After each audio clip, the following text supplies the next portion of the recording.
You are listening to CEOs of Screams, the podcast where we uncover the stories behind the screams of your favorite horror creators and creatives. My name is Sumi and I will hold your hand through this. Hi there, hi Will, hi Phil. It's so funny that both of your names rhymes. Every time I say both of your names back to back, it makes me chuckle a little bit inside. Welcome in. Thank you for joining me on CEOs of Screams, the podcast. Can both of you introduce yourself? Let's start with Phil to be alphabetical, and then Will takes on right after that. Okie doke. And that was one of the reasons I will say that we started the Horror Game Awards, is because we wanted to. We thought we got this great brand with the rhyming names, so we may as well go for it. Yeah, that's a number one reason to start an award show. Yep, absolutely. So yeah, my name is Phil Dickens. I do what do I do? So YouTube. I'm a YouTube partner and Twitch streamer, and technically a TikToker, I guess. Although that's probably less high up on my resume, but I do a variety of things, which includes playing, reviewing, and talking about horror games, and also doing challenge runs and speed runs on the Last of Us games. That's kind of my niche as a content creator. And then alongside that, I co-founded the Horror Game Awards because we recognized back in 2022 that if horror games were going to get any recognition, we would basically have to do it ourselves. My name's Will Penkeyman, and I ran the very first thing I ever did was running a Resident Evil countdown page on Twitter. Good 5-6 years ago during the middle of COVID, and then ever since then, I just threw everything into Twitter at the time and turned it into a more of a overarching. So we're called Horror Game Central at the moment, and we constantly look at games that are releasing, that have released, showcasing all the amazing games that have maybe been overshadowed, doing daily countdowns to make sure that the hundreds of games that are released every month you can keep in contact with, and then sharing those developers' voices that might get lost.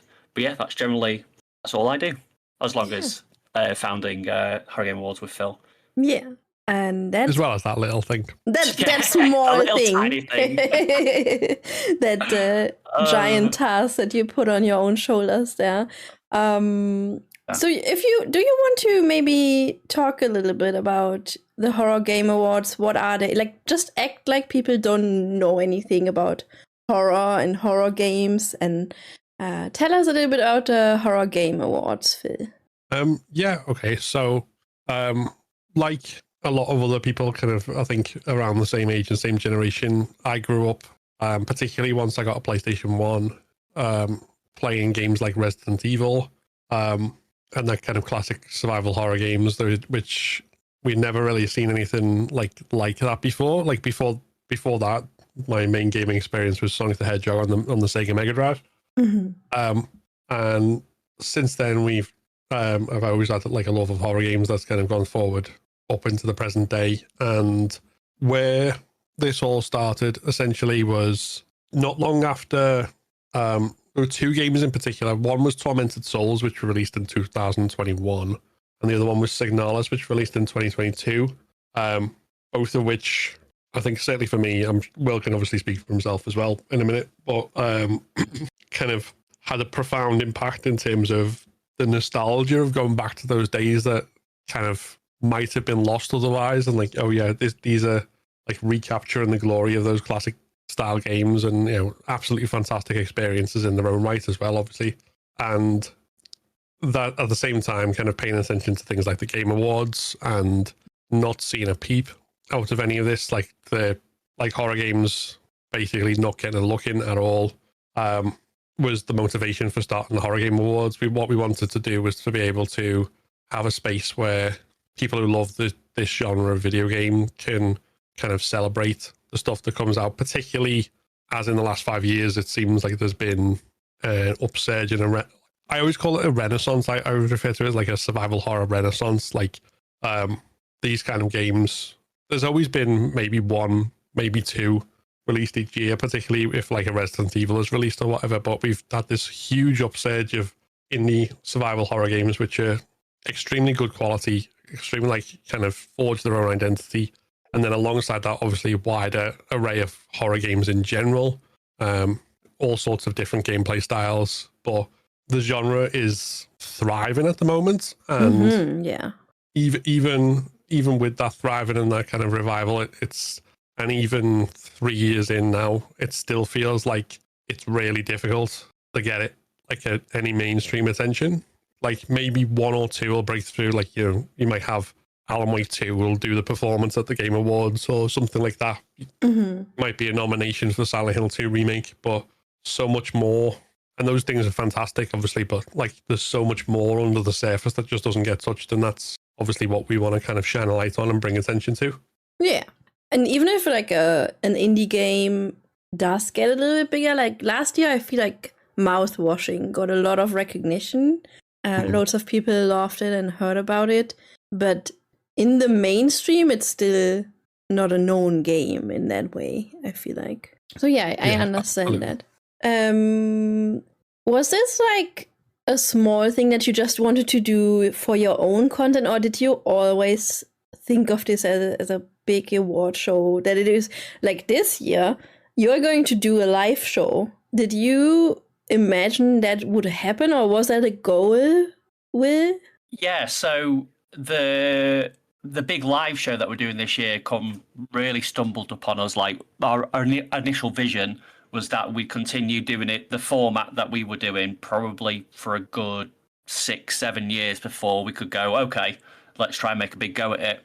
And then luckily we had this opportunity through a random meeting that I had through the CEO of Lost in Cult, who are a physical game media publisher now in the UK, alongside longer than many books and other soundtrack vinyls and stuff they all publish.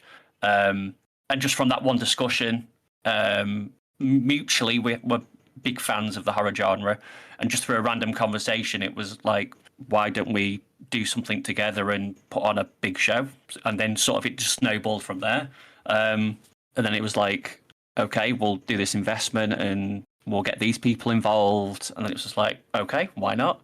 And that's pretty much the entire thing we've always done. It's just that there's that spark that's happened of that opportunity of like, why don't we just do this? No one's doing it. We're like, okay, like a leap. Let's just do it. Yeah, exactly. And it was just like, it's one of those moments where sometimes you'd have that conversation and be like, no, it's too much work. But me and Phil were stupid enough to just go, yeah, why not? Let's just give it a go. We'll figure it out on the way. And pretty much that's all it's been, really. It's those jumps up in the steps of like production and more people involved. It's always just placed itself in front of us, and we've just gone, yeah, why not? And yeah, crazy to think that in 2022 we were just sat in our houses at home, just recording a tiny YouTube video. Yeah. And then in the space of 3 years, we're now live in London. That's crazy. Yeah. It's astonishing. Yeah. It was like, what was it? 12 jury members the first time, I think. 14, I think. 14, maybe. Oh yeah, maybe. Might be 12. It's somewhere between 12 and 16. I guess. Yeah. In there. And now, when you started announcing the jury members, like I people who listening might not know, I'm part of the jury as well for the second year, and I feel like when you started posting the jury members on socials, I was like, they are still at the letter C? How many people are there? Because I saw that you did it alphabetically, and I was like, there's so many of us now. But it's just so cool to see it grow. And I'm also very honored to be part of it for the second year in a row. So thank you for having me again. Oh, that's a pleasure. How did the two of you meet? Like, just were you just consuming each other's content, or just friends in real life, or? In preparation for this, I went exploring in our DMs and stuff, and it was a friend of ours, Nick Lambourne, who's also part of our production team. He was putting together. He's also known as Retina, and he's like a horror Resident Evil focused.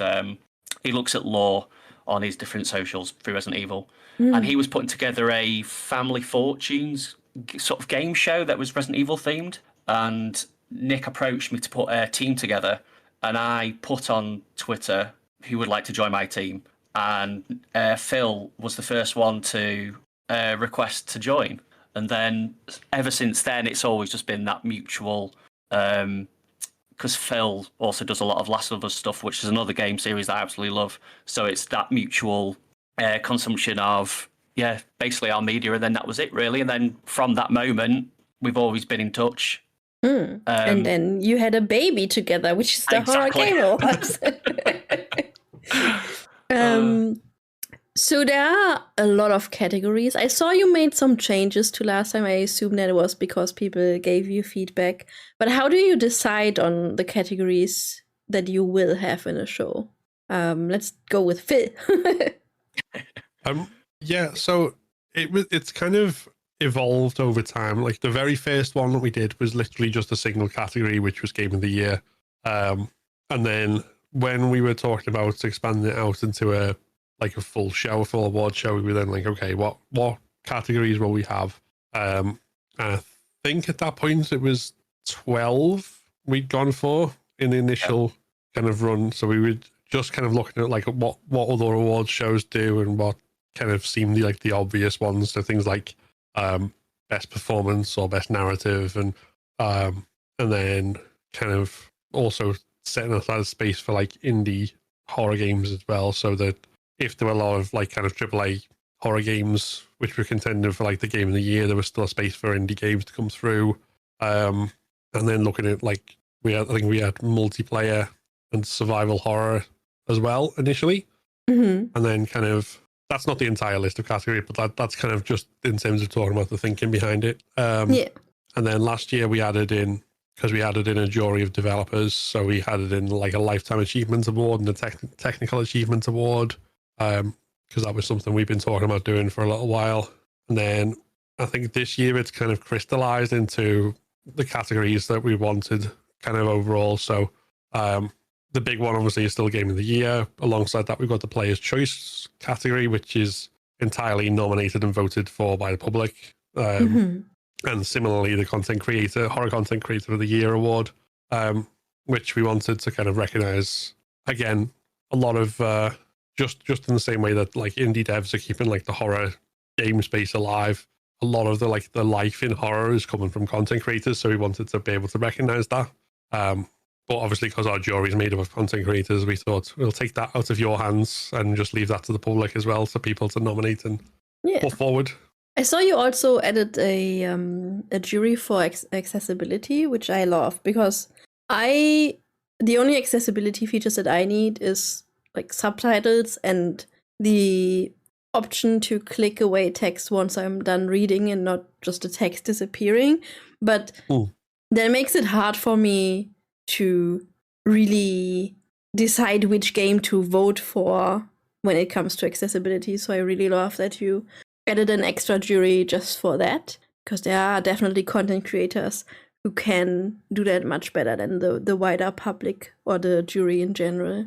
Yeah, and that was one of the things, like, and we'd had feedback on that, like when people had nominated games, and I think last year the nominations were made, and all games which have accessibility features in different ways, but I think it was just a list of names and there was no kind of context to why they had been nominated. So one of the things we're looking to do this year is when a game's nominated for the accessibility award, there'll be a reason why, like, this game is nominated because of this feature, this game is nominated because of this feature, and it kind of strengthens the kind of link of why we're doing that award category in the first place and what it's about. It's not just kind of another accolade, it's about a specific aspect of games, and obviously making them more inclusive and making sure more people can actually get the chance to play them without finding some immovable barrier in the way that just stops them from playing it, even if it might be a game that they would love otherwise. Yeah, I think that's a great addition to the show this year. How do you decide who is a good jury member? Because I know there's a form, so everybody can technically apply. But how do you decide who gets in? What makes a good jury member? What makes a good jury member is really what we really look for is for someone who plays a wide spectrum of different horror games. So they don't particularly just focus on streaming one kind of like horror multiplayer game or playing one game and over.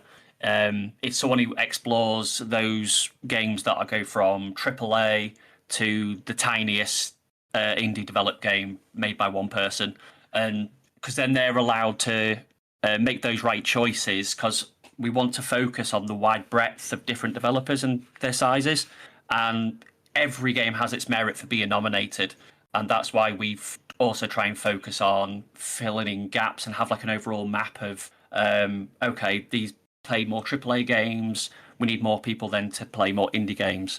So I'm always forever on social media. My wife hates it. So I'm always scoping out and looking. I consume so much horror media. Yeah. So I always just do keep on tabs, and if I see like someone who's up and coming or rising and grabs my attention, we have those conversations on whether they want to join or not. So generally it's that really. Yeah. The main focus for being on the jury is people that A, stream a lot, and B, have such a wide spectrum of play and don't just focus on one area. Yeah. Well, I'm honored that I fall into this category. So I almost feel like I know the answer already, but maybe you will surprise me, Phil. What was one of the biggest challenges from starting this as this small little project that you had in mind to this big thing with a live show in London now? What was the biggest challenge for you?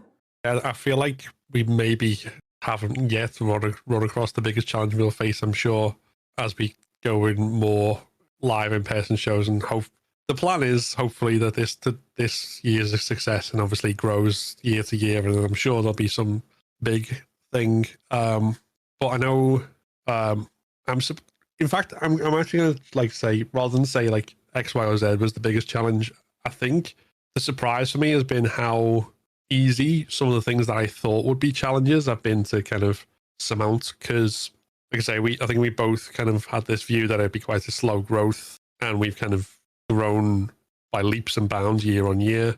Neither of us kind of go into this with any like industry connections or anything like that. And that certainly is something like that I would have expected to be a hurdle, like getting any kind of recognition whatsoever from the games industry itself. But we've had obviously devs wanting to send us their trailers to showcase, giving acceptance speeches at the awards themselves. So yeah, it's hard to say what the biggest challenge is, because it feels like the ones that I thought would be biggest are things that have kind of just happened easily. I mean, Will might say something completely different, and he's been struggling against a brick wall that I didn't even know was there. But that's for me. I think honestly, it's the amount of plates you have to spin when you get to an event this size. Like this year has definitely been a huge learning curve in the amount of connections you need to meet and sustain them and continually be in conversations with people. It's quite easy when it's been me and Phil, Ash, Nick, Andy and Amelia, and we've just been able to just do our own little thing and have no pressure of having to make sure we fit and make sure we have stuff done at certain times. Like, we can be very flexible with it. But now we have a deadline, we've got a show time, just booking the venue itself and making all the logistical side of that, like health and safety. It's all like, oh my God, yeah, we have to think of that. We've never had to think of it before.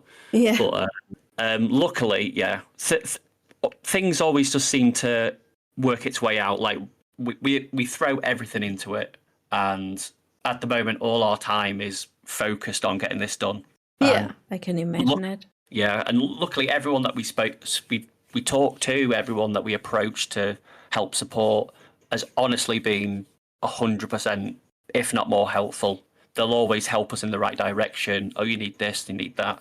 I think it's also just a testament to everyone in the horror sphere, if you will, is we've always approached people blindly and not really had any fallback from it, or never had anyone say, oh no, I don't want to be involved with that. everyone's opened their arms and been, yeah, let's do that.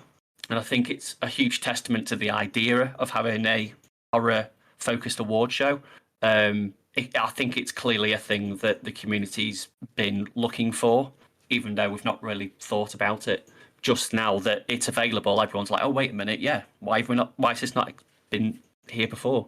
Yeah, so you personally, for yourself, recognized that horror games didn't get the recognition that they deserve, but you kind of didn't expect that everybody else sees it the same. But I think it was just everybody was like, yeah, this is such a good idea. Why does it only now exist? And that's why everybody is right on board jumping on. Because for me, Carlton the Welsh was the one who sent me a message. He's like also part of the CEOs of Screams. And he was like, hey, the jury is opening up again and you should definitely apply. I was like, hey, yeah, I'm going to be on there. I think it's a win-win for creators because it's fun and you feel like your voice matters. But at the same time, it's also, and that sounds very weird maybe, but it's also kind of a prestige. Like, I'm proud to say I'm in the jury of Horror Game Awards. That's such a big deal. Even for people that don't really know anything about my content creation, it still sounds really nice to be able to say that. I vote on the horror game of the year. So that's probably also then your favorite thing about all of this, right? Like the seeing how people come together and how awesome the horror community can work together. Yeah, the support that we've had, honestly, like from everyone that is involved, or just even like say like yourselves on the jury, or presenters, or people who work on the production team, devs, publishers. Honestly, everyone has been so friendly and so supportive, and always very accommodating as well, which is I think a huge reason why where we're at now. Because I don't think like if it was any harder, I don't think we wouldn't be here where we are now. And it's been so nice to pour everything into it and then it being seen and everyone else feeds off that and builds everyone else up. So yeah. Yeah, I love you. Like the horror community is a great community to be a part of, I think. Phil, do you have some like behind the scene moments where you felt like, okay, I'm done. I don't want to do this anymore? Honestly, no. Like, I mean, I've had days when I've been like doing loads of stuff, and I've just kind of felt like physically I was done. Like the things that spring to mind would be like in the first couple of award shows, in particular, kind of as we're gathering together all the nominees that have been made, and we're making like the graphic images for like every single one of them and putting it all together. So it's all like, there's like, I think there was one point where I'd made like 350 like different graphic images for announcements relating to nominations. One like, and I was just kind of like, I am so tired.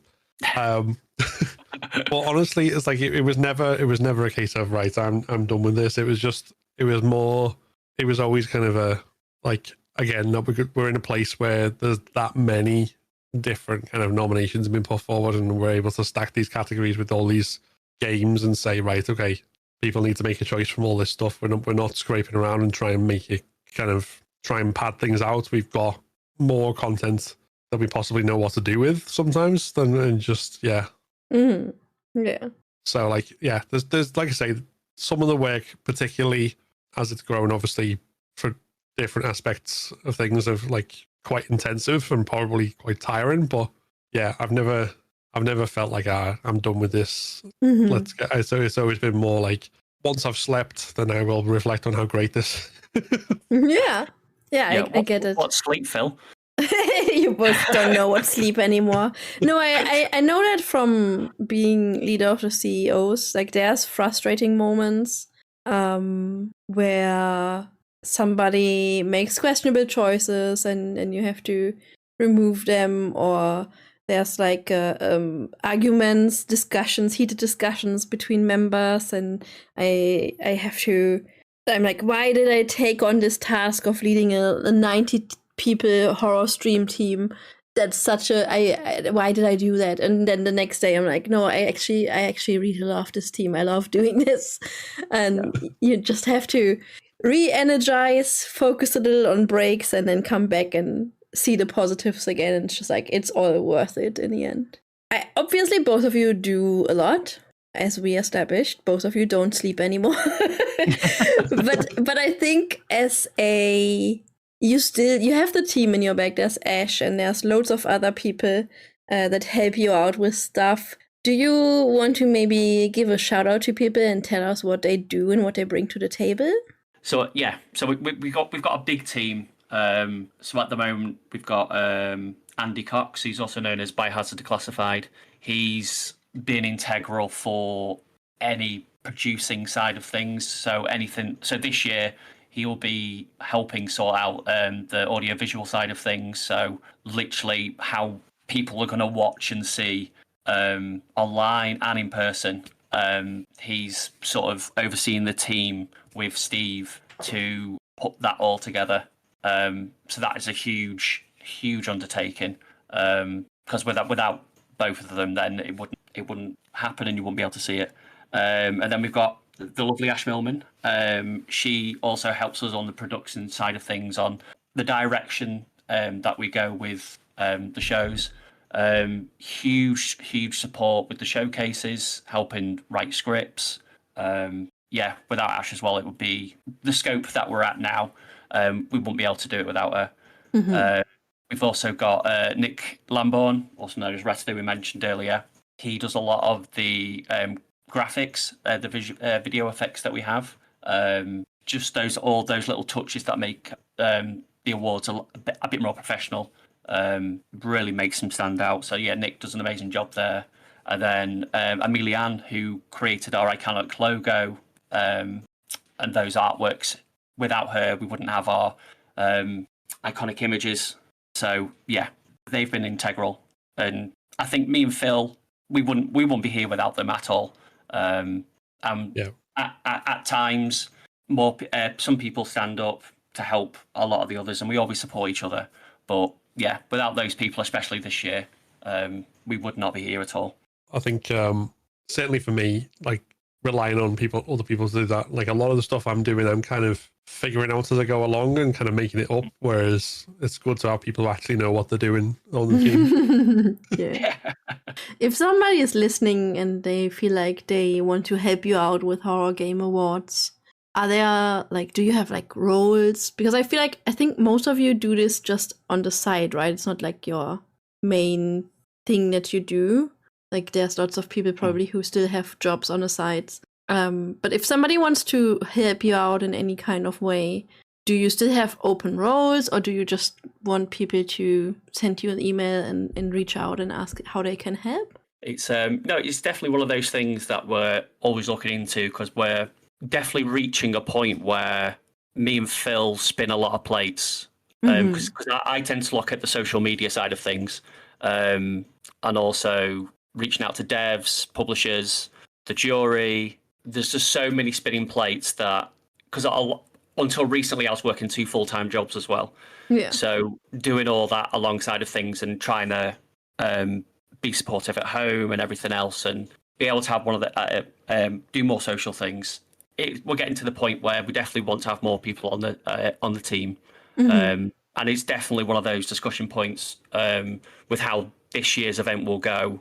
If we're going to step up yet again, we'll definitely have to build a team and focus more of the roles so that can allow us to look at the major production side of things. But yeah, if anyone wants to help support, if they are particularly talented in social media or video editing, artwork, that kind of things, they can always reach out to us, send us an email at thehorrorgameawards.com.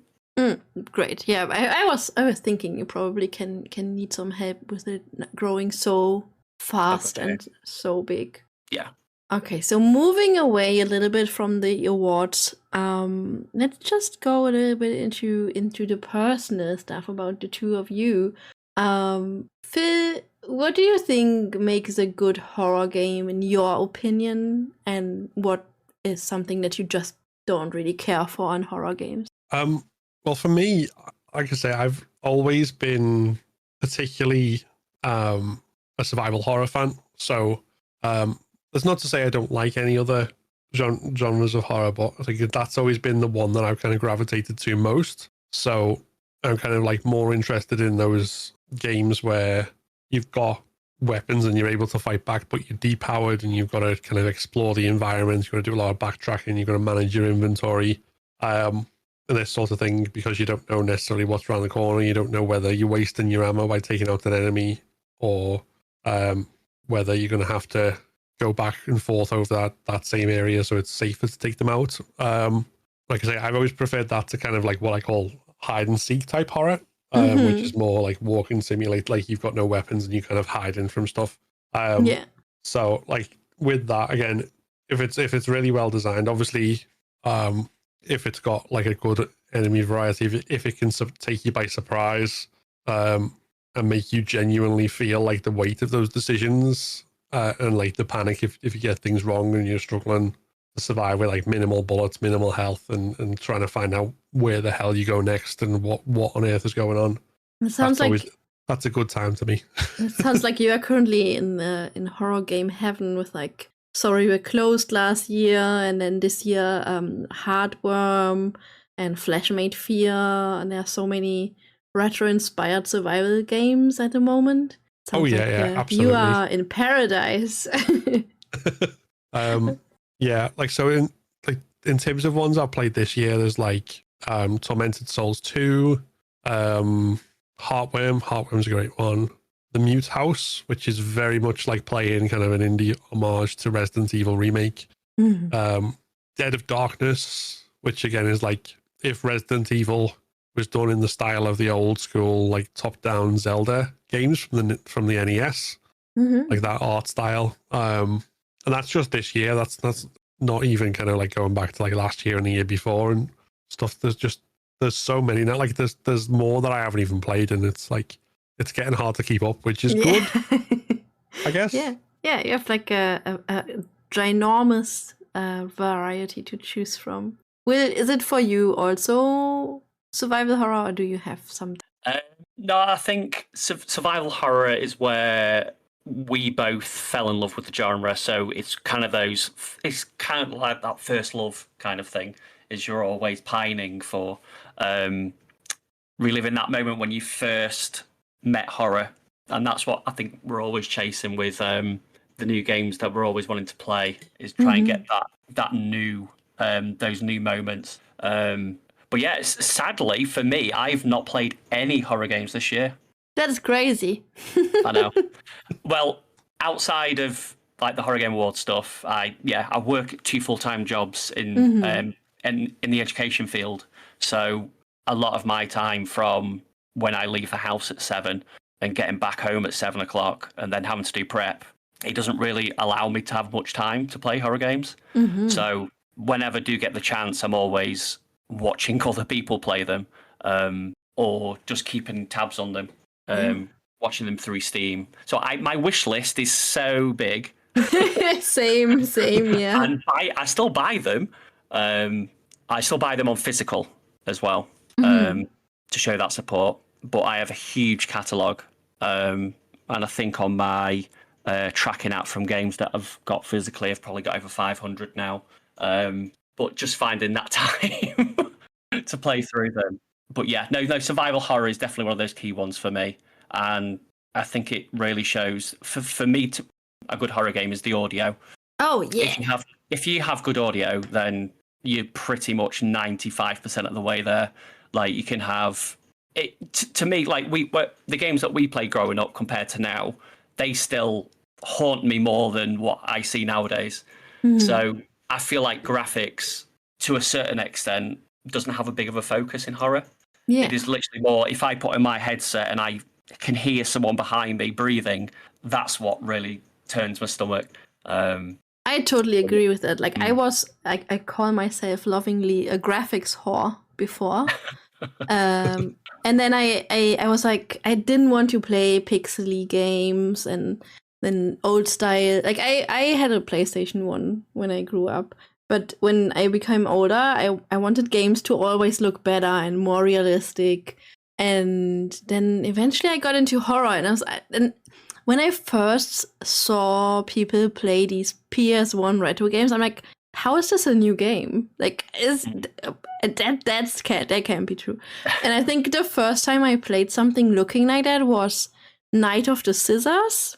And I had so much fun. I was like, I don't give a fuck how this looks. It's still creepy. And it's just stopped. The entire being so focused on a game looking like a movie. Like, that's nice. That's it. I'm playing Ark Raiders at the moment. That's a beautiful game. It looks fantastic. But I don't need it necessarily to find a game amazing. Like, my favorite horror game last year was Mouthwashing. And Mouthwashing is not a realistically looking game. Purposefully not so. And it's nice to let go of this thinking that a game has to look like a movie or like real actors or live action or whatever. So many good games with that like kind of either retro aesthetic or quite simple graphics, and it's still like they managed to give you like a fantastic experience. Yeah. And sometimes it even adds to the experience in many cases. Especially for the survival horror games, like Flesh Made Fear, which came out on Halloween. I feel like that game would be so different if it wouldn't look the way it looks, like this retro-inspired fixed camera angles kind of style. Phil earlier said that Tormented Souls and Signalis were kind of the games where you were thinking, why does this not get recognized? Which games are those for you, Will? Oh, for me? Yes. For me, I think the ones that got really good reviews from the community, but was probably, I would say, Crow Country. Yeah. I really enjoyed Crow Country. But it's sad not to see that wider, like quite a few of the indie horror games break the indie horror space, and you see more of the like variety streamers start to play those. And I feel like Crow Country deserved to have a lot more of that focus. Yeah, from outside of the horror bubble. Yeah. Are there any upcoming titles that either of you are very excited for? Let's start with Phil. I'm not sure at this point. Like, this sounds really weird to say, because I always feel like each year kind of I look forward to specific things in that year, and then like have no real kind of notion of what's coming next year until like I've got them all out the way. I mean, the big kind of obvious one is Resident Evil Requiem. I'm particularly kind of want to know what the Return to Raccoon City looks like will we get that classic experience like Resident Evil 2 and 3, and like a lot of the stuff that we've seen from the demo and like the kind of initial stalker enemy and stuff looks fantastic. And then in terms of what's beyond that, there's bound to be other stuff, but like I don't know, it feels like I probably haven't even managed to play everything that I wanted to play from this year. So, so looking forward to what's next know year? that list. My backlog is so big. Yeah, so but I get that. My wish list, just like Will's, is like over 500 games, I think, because I put everything on there that I find mildly interesting, just so I know when it's on sale or when it just is released. So yeah, I totally understand. If you could give any award to a classic game, which one would you pick? Like if you just think about the categories for the Horror Game Awards, any game that existed before the Horror Game Awards existed, which one would you give a prize and which one would it be? Oh, that's a really tough one. That is a thinker. I reckon I would give, for best art direction, I would give it to Nightmare Creatures on the PS1. Oh, I don't know that game. Can you tell me a little bit about that? Yeah. So basically, Nightmare Creatures plays very similar. So graphically, it came out the same time as it was on the PS1, and I think it came out very closely to the end of the PS1. So it's like a gothic horror, and you're playing through London, so you're playing different creatures. so you can play as different characters. Hello? Hello, can you hear me? Yes, I can. You were gone for a second. Yeah. No, my cat just jumped on the table. That's funny. I will not cut that then because that's funny. So you go through. It's like a gothic London, battling different creatures, and you have like an adrenaline bar. And when it runs out, basically you die. So you've got to always keep moving and fighting. But yeah, Nightmare Creatures was one of those that I remember when I was younger at primary school. I think it came out at the end when I was finishing primary school. I have to look into that. My friends were always playing it. Yeah, no, it's a really cool title, and I always remember the those early horror game trailers, that you saw on the TV, where it was like a live action. Like very cheaply acted. Yeah, but there was. I remember the one for Nightmare Creatures, and it was horrific, absolutely horrific. And caused me to have lots of nightmares when I was younger. But yeah, no, definitely have a look at Nightmare Creatures. I have to have a look at that trailer. Maybe I can put it in the show notes as well. Yeah. Philly, what would it be for you? Do you have a game? Probably a couple. Like one, I mean, to avoid doing the predictable ones like Resident Evil, I think it's not strictly a horror game, but there's a lot of kind of horror elements to it. It's like an action beat 'em up, but it's on the Sega Mega Drive called Comic Zone. Comics spelt with like a Comix, and it's about this guy who gets like sucked into his own comic, like so that the monsters that he's drawn are trying to escape. And you have to kind of jump through the panels and like go on and like take on the creatures and stuff. And that's like in terms of like stuff that's like an inspiration, kind of like in terms of the aesthetic that's always stuck with me, and like just like always captures the imagination. That and Heart of Darkness are two of the ones that are always kind of like, if I see something new that's like kind of echoing either of those styles, it just kind of like instantly like wins me over. Yeah, Heart of Darkness. For me, it would be Eternal Darkness, the game. Oh, I absolutely loved Eternal Darkness. Yes, like it's like something that you like. People always talk about that needs a remake, and I get it. I would love a modern version of that, but also I don't think you could really make that happen anymore with like the fake blue screens that just make you freak out in real life. And I don't think you could. I think it would be really hard to make a game like that nowadays. But that's like definitely a game up there.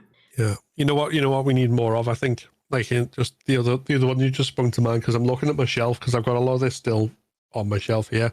I don't know if either of you ever played the FMV point and click X-Files game. Oh no. On Windows. Definitely not. Like absolutely fantastic experience. Like you're playing like an FBI agent who's looking for Mulder and Scully because they've gone missing. And if you've ever watched the original series, like there's loads of stuff that plays into it and like callbacks, and like it feeds into the canon in different ways. That's so fun.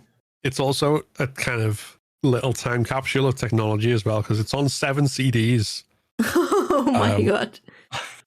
And when I very first borrowed it from a mate, like when I was a kid, and my dad had like this, like I think it was Windows 95 or something, home computer, and there was an option to install it either so you needed to use the discs or to do a full install, so it was on your computer forever. And me thinking I was clever, I thought I'll do that because then I don't like, even though I'm borrowing it off someone, I've got it forever then. And it took up every single byte of space on my dad's computer. Your dad loved that, I guess. Whereas, like, I think it takes up like 2% of a flash drive nowadays. Like, it's yeah, and it's like so like resolution 360p. Just I love that. So I can hear already that both of you don't really have that much time to play games anymore. How do you even create content while you have to do all of this? I don't know how you do this. How do you split your day into things so you can actually have time for yourself, time for your families, time for creating content, time for just playing stuff for yourself? Do you even get to do those things anymore? I think I've been slightly more fortunate than Will in that regard, because like I say, I'm a full-time carer, like unpaid carer for my wife. So I'm basically at home like most of the time. So one of the things like is like kind of my main source of income is doing like YouTube videos and stuff like so. Like that's essentially my job at this point, even though, you know, it's not a job in the sense of like, you know, I'm not like raking it in like one of the any big YouTubers you name, but it keeps me going, you know. But that kind of puts me in like a really fortunate position, so that like doing that job essentially is playing video games and then talking about video games, and so that's kind of where I managed to fit the playing in. So like I don't really play anything if I'm not on stream playing it. Like if I'm not on stream or something like that, then I'm generally kind of doing something at home, or obviously doing like horror game award stuff, particularly now in the next 6 weeks and whatever like drive into madness that'll take us as we try and make this all work. So yeah, that's kind of how it works for me, and I think the way circumstances have kind of lined up, it's all worked out oddly serendipitously. Yeah. But Will doesn't even have time to play games anymore. Do you still have time to do social media? When your wife is so annoyed at you for doing social media so much, how do you even have time for that? Honestly, it's like that meme where someone's looking at a timeline of the day thinking, oh, where can I fit it in? And then they go to reach and take away sleep and they go, can I?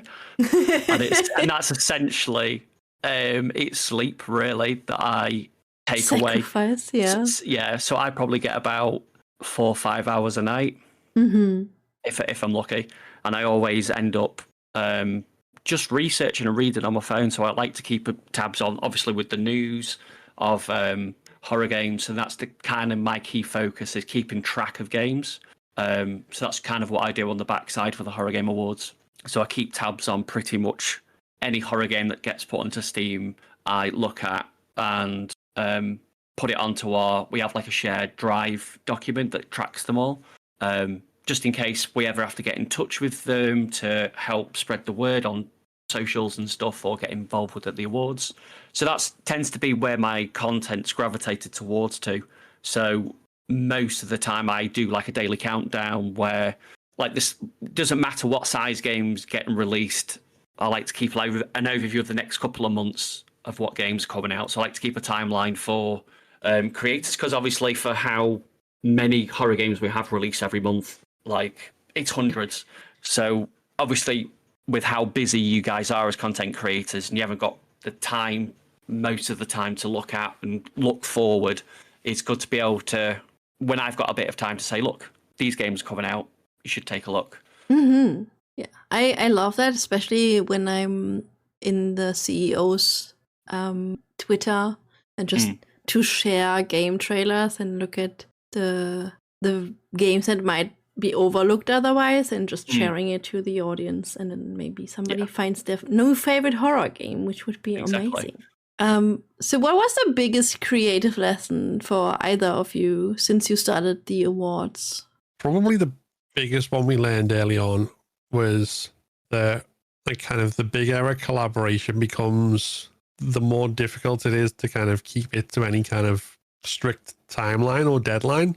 Because the Horror Game Awards is essentially like the world's biggest like content creator collaboration in terms of like the number of people involved and that sort of stuff. And when we were doing it like the very first year, like the format we did it, we were asking people, like each person who was on the jury would nominate a game and they'd make a video to like talk about the nomination and this sort of stuff.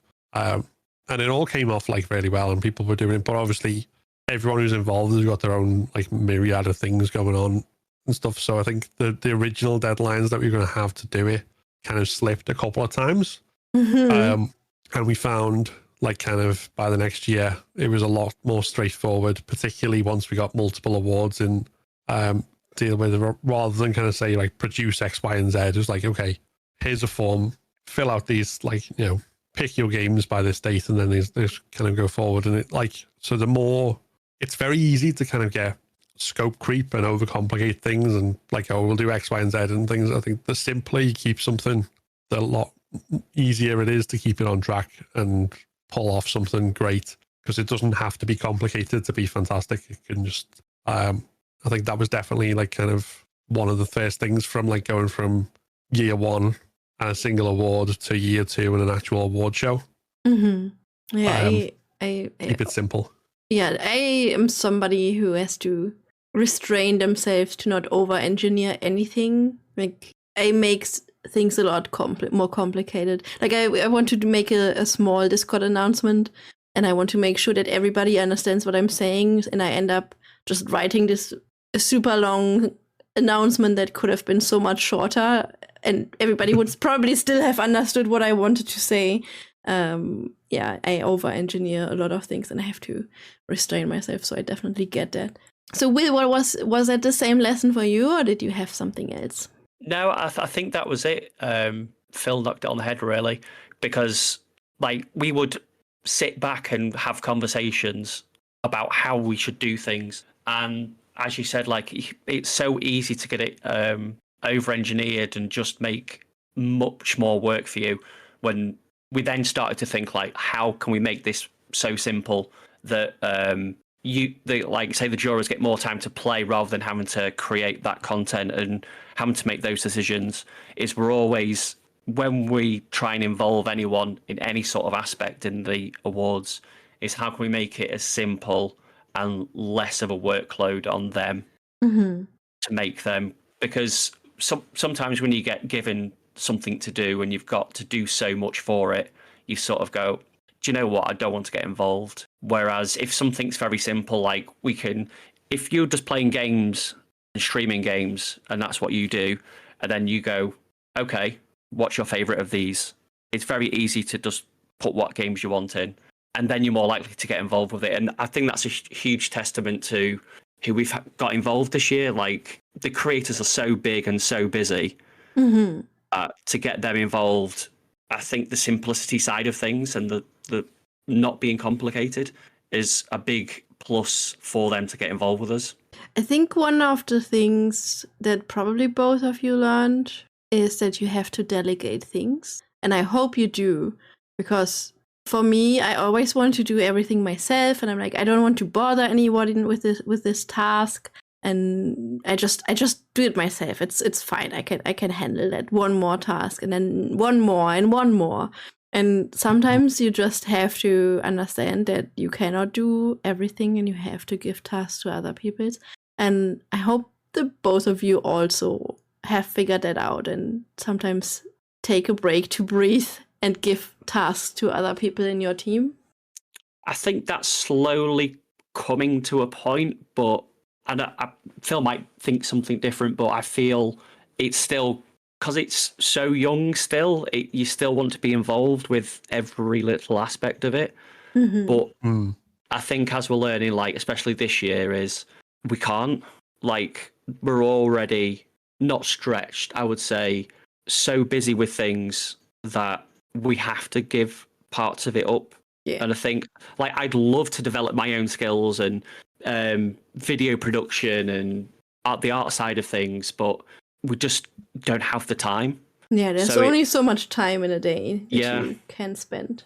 And yeah, I think that's probably the hardest part of it, is handing those bits over. Like, with Phil, I've always wanted this to be a thing that we do everything, but yeah, it's quite quickly become apparent that we're not able to do that. So yeah, especially now when you're growing, and then next year will probably be still bigger now, because now is like the beta. People look at the show and will see it, and then next year there will be more certain to be involved, and then there's even more work. So I hope you both take a little bit care of yourself and remember that you can. It's just not possible. Even no matter how hard you want to do everything, it's just not possible. Yeah. But generally, you have a lot of help from people in your team and content creators and just people who really believe in the project. The horror community tends to be one of the most passionate and loyal communities, in my opinion. They're all very wholesome most of the time. Obviously, there's drama here and there, like in every community. But I think the horror community is very... I have a direct comparison. Like, I started as a Sims creator, And then now I'm very much involved in only creating horror content. And I have a direct comparison, and the horror community is so much more wholesome than the Sims 4 community. And why do you guys think horror fans are so sweet and wholesome and so good at being a community? I think it's from my experience.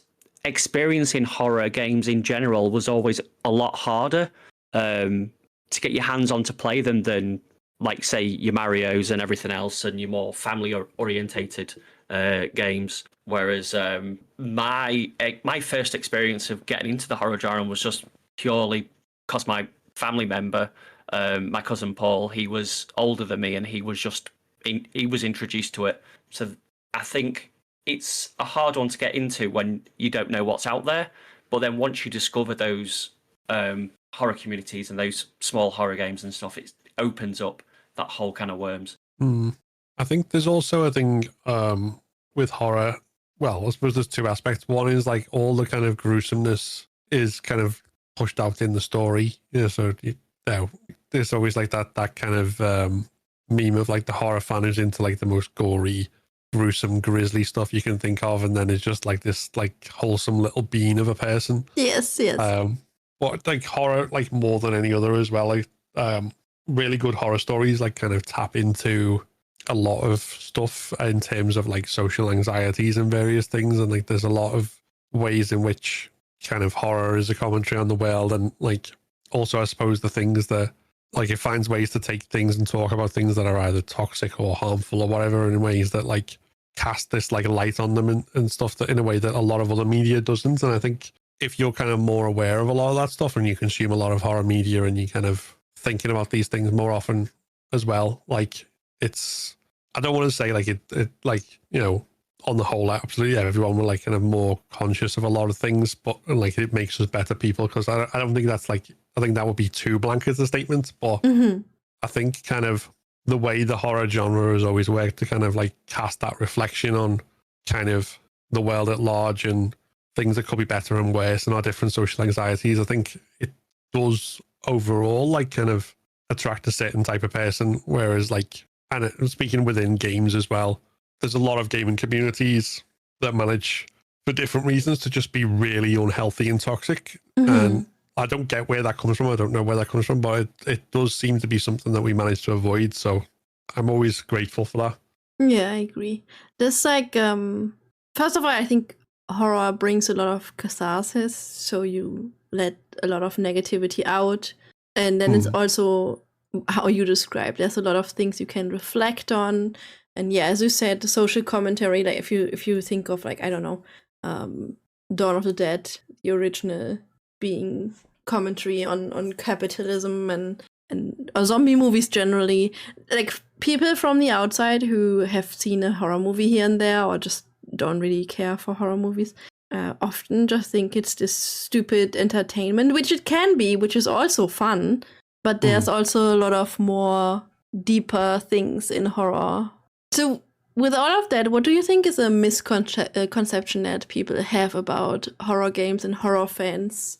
And what kind of statements or views would you like to correct with? It's a very big question. You're getting the tough ones. Yeah, I think probably one of the biggest misconceptions is that horror games make bad people. As in, horror games quite often get blamed when bad things happen around the world. That those people, when they explore who has committed those crimes or who has done those, is a fan of horror games, it's quite easy to point it and go, look, they like to play this kind of game. This must be the one that changed them. And it's not at all. It's not. Yeah. It's a really hard thing to point out there, but it's really hard to explain. Yeah, but I understand. Like people they see blood and murder and then like scary things, and they reflect. That must be the person who likes blood and murder and scary things. Yes, yes, we do, but we do it as an outlet, and we like to see it on the screen. but that doesn't mean that we want to see it in our real lives. And if somebody happens to be into horror and commit crimes, maybe they also ate bread or they listen to Britney Spears music. But that's not the things that are pointed out. And yeah, I can see what you mean. Mm. So I wrote those questions here before you announced the live show. And I was kind of hoping you would tease something like that, but now the live show has been publicly announced. So the question was, what's next for Horror Game Awards? Are there any expansions or dreams you can tease? I mean, that's still a valid question. Is there like some things you wish for the future, Phil, for the Horror Game Awards? Where do we go from here? I mean, in terms of like hopes at the moment, my big one is like that this year, this event in December goes really well, and that we're able to kind of use it as a proof of concept and kind of grow next year and do a lot, like kind of make it continue to be something really special. So yeah, there's no kind of teasing of any new announcements or anything. I'm afraid it's just we've done this kind of big announcement, and now we're just kind of nervous, excited, going. I hope it works out. Yeah, I have my fingers crossed, but also you guys have to keep in mind that you are all doing that for the first time, and if there's if something goes wrong, that's annoying, of course, and stressful, but also it is the first time, and you are doing it as a learning experience just as much for the next time, and then you learn from it the next time it will be better. Yeah, absolutely. If money and time were no issue, Will, what would be like the wildest ideas that you would have for the Horror Game Awards? Oh, I'd like to do, do you know, like at Universal Studios where you walk through and you have people like sort of run and try and attack you and that kind of thing? I'd love to do like a horror game experience where we would have different areas set up for different games that may have been nominated throughout the year, and you walk through them in person. Oh, that's so cool. To see how you would like I would always envision that. I think Phil might be the same thing, where I'd always envision if I had money, no object, I would build the Spencer Mansion exactly. It's so cute. I like that so much. I don't know why it was always just one of those things where I was just like, I'd love to just be able to live in the Spencer Mansion, obviously without all the death and viruses and everything else. Yeah, without all that stuff. Yeah, enjoy the Gothic architecture and the quietness of the forests and. There's so many. That's such a good idea. There are so many good horror settings. Like you could be in the mortuary assistant. Mortuary. Oh yeah, could you imagine? Would be so cool. Yeah. And then somebody could be dressed up as this white creature smiling at you and just jumping from the corner or something. Yeah. That is such a good idea. I love that. Are there any horror industry figures like devs, actors, creators that you would love to have involved one day, Phil? There's probably a list as long as my arm, I think. Yeah, like for example, like it was like really cool when we had Sam Lake do acceptance speeches back in 2023 for Alan Wake 2.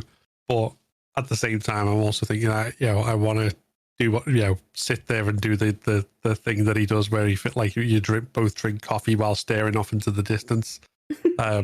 That's obviously like kind of a big one there.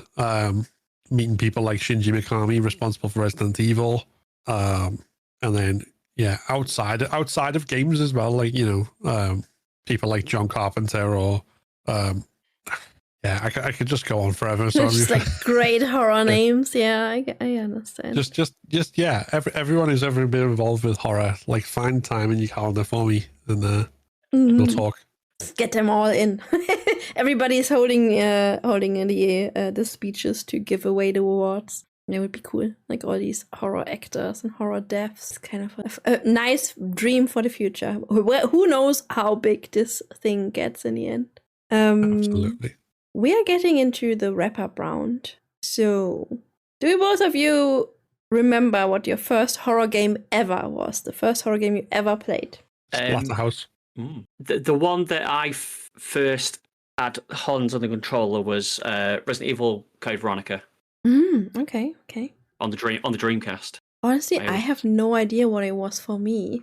Like, I put this question there, and now I'm thinking about it. I have no idea what I know what the first one was that I streamed, but I have no idea what was the first that I played. Maybe Resident Evil 5? That sounds late, and it is late, because I started playing horror games quite late because I was a scaredy cat. Like, movies always were fine. Like, my dad always tells me, and he almost sounds proud when he tells that I was 4 when I first saw Evil Dead 2.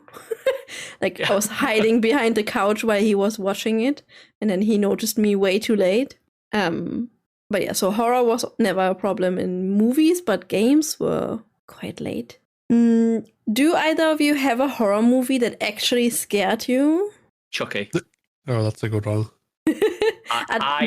I first saw that at one of my it was at a family acquaintance's party at home, and I don't know how I ended up in the living room watching that, but I always vividly remember my fingers stuck into the sofa, and ever since then, any sort of dolls, anything like that, I'm just done. I can't.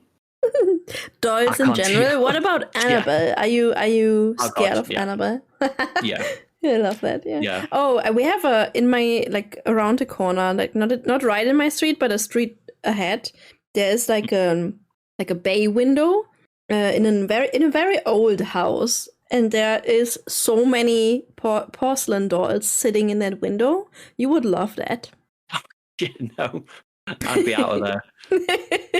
We have to pass it if we go to the supermarket. What movie would it be for you, Phil? I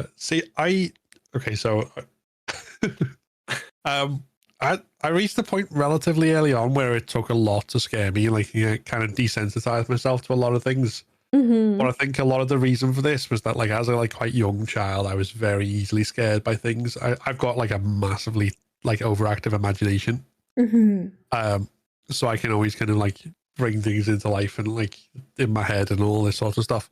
So, like, bear in mind, like, at later points, watching, like, even when I was quite young, watching like Alien or watching the X-Files and stuff like that didn't bother me. But go back a few years before that, and my uncle was babysitting for me this one night, and he was watching a film called The Burbs with Tom Hanks in. Oh, yes, this is not a horror movie. That. Mm-hmm. Yeah, this is a horror comedy movie at best. This is not a scary movie. Mm-hmm. But for some reason, like, whatever age I was, I can't even remember what age I was, but like, there was one bit where a dog had found a bone, which was turned out to be a human bone, and like little child me was like this just stuck in my head. And like, I come down later in the night unable to sleep and talking about it and like stuff. So yeah, this is I have to go back to when I was a kid to find things that scare me. The other thing, I ran away from a friend's house and went home like near in tears when the baby in Ghostbusters 2 was walking on the window ledge, like nearly falling out. Loved it. Yeah, but I understand the Burbs. Like, I have a letterboxed list that's called Halloween movies for kids and scaredy cats, and that's on there because it is like it could be like an introduction spooky movie for kids for sure. So I am with you on that. I think it's scary in a way. So as an adult, it's harder. It's a lot harder to find things that scare. Like I'm completely unbothered by like gore and splatter movies and stuff like that. It's just like, ghost stuff, if it's done well, might like send a shiver down my spine. Mm-hmm. There was a room in Tormented Souls 2 I was playing through, and like there's an area that's a school, and there was one room, like there's nothing in it, nothing happens in it. Mm-hmm. Or like on the blackboard, there's a list of like dead kids, like it was a memorial thing, and then you can hear them like laughing in the background, and a little like sort of ghostly flicker as they kind of sort of see someone like the ghosts. And honest to God, my spine went cold. That sounds creepy. I haven't played it. I own it, but I haven't played it yet. Ghosts and kids. And then ghost kids. Oh my God. Yeah. Well, thank you both so much for joining me. I know you have a lot on your plate and your time is scarce. Is that the word? Scarce? Sparse? It's not my first language. No, nobody judge me. You don't have a lot of time. No judging here. So thank you for making the time for this. I appreciate it a lot.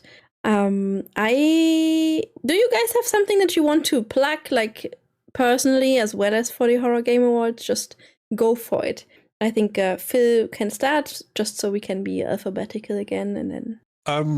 Yeah, sure. So we do this like little thing called the Horror Game Awards, which people might have heard of, which you should definitely check out. But in terms of me personally, most of my socials I go by AK Black and Red. I've got a YouTube channel under that name where I do like a lot of Last of Us related content, which is like story and lore, but also permadeath challenge runs. And then I've got another YouTube channel which has just started under my own name, which is where I'm kind of separating out on stuff, my stuff specifically to do with horror.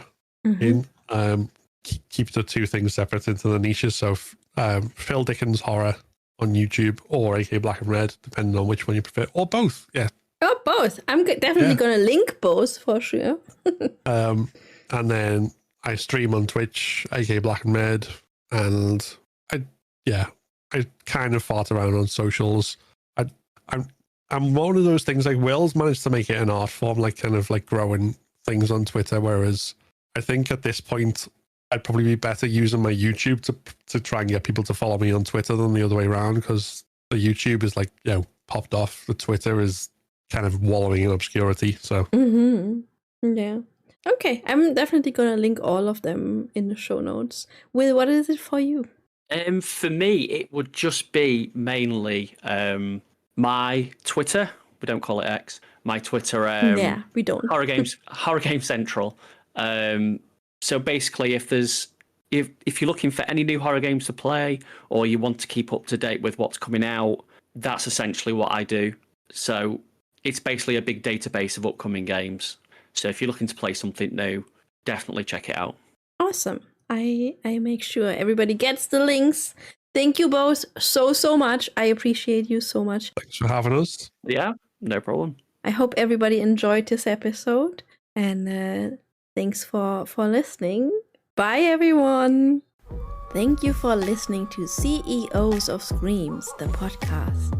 If you want to stay up to date with Will, Phil, and the Horror Game Awards, please make sure to follow them on all their socials linked in the show notes. Also make sure to follow CEOs of Screams on X, Blue Sky, Instagram, TikTok, YouTube, and Twitch. If you enjoyed this episode, please follow us on Spotify, Apple Podcasts, YouTube, or wherever you listen to podcasts. Also make sure to rate us on the podcast platform of your choice. That helps us with our visibility. This show was produced and edited by me, Sumi, and the witch cackle you can hear in the beginning and the end of the episode is done by Liv Zombie.